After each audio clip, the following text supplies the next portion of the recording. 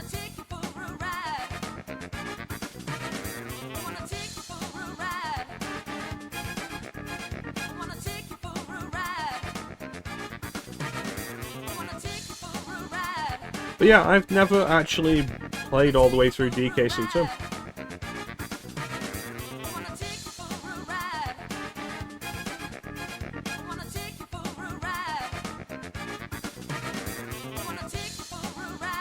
Worse than anything Shantae is included. That's a hot take. Because I will argue X1 is one of the best games on like Super Nintendo.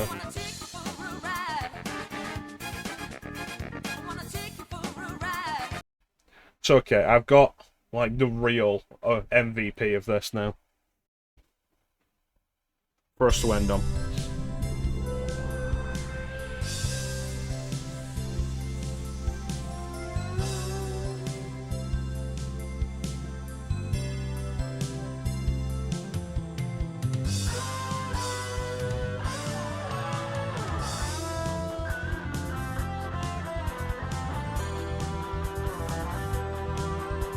So it's time for us to say goodbye.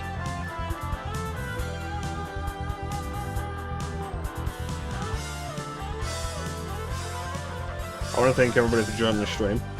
I always really appreciate the support. Big special thank you to everyone in the chat. Chat is always the best part of the stream. Clem, Bane, Teak, Rebel, Nelson, Panda.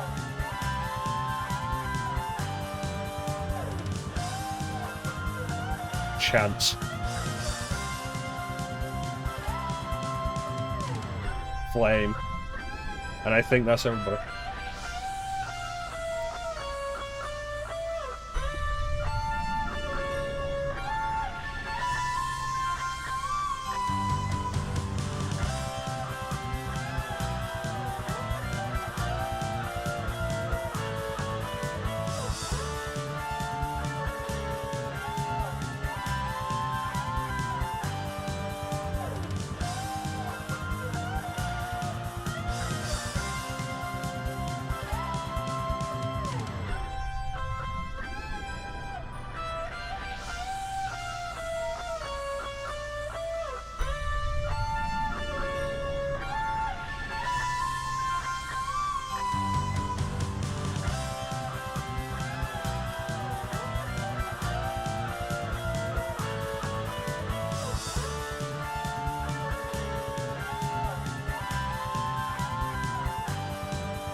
That network's trash. You won't convince me otherwise.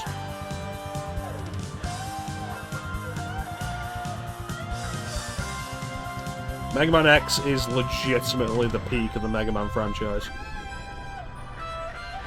Which is why it's so tragic that the X series then never reached those heights again.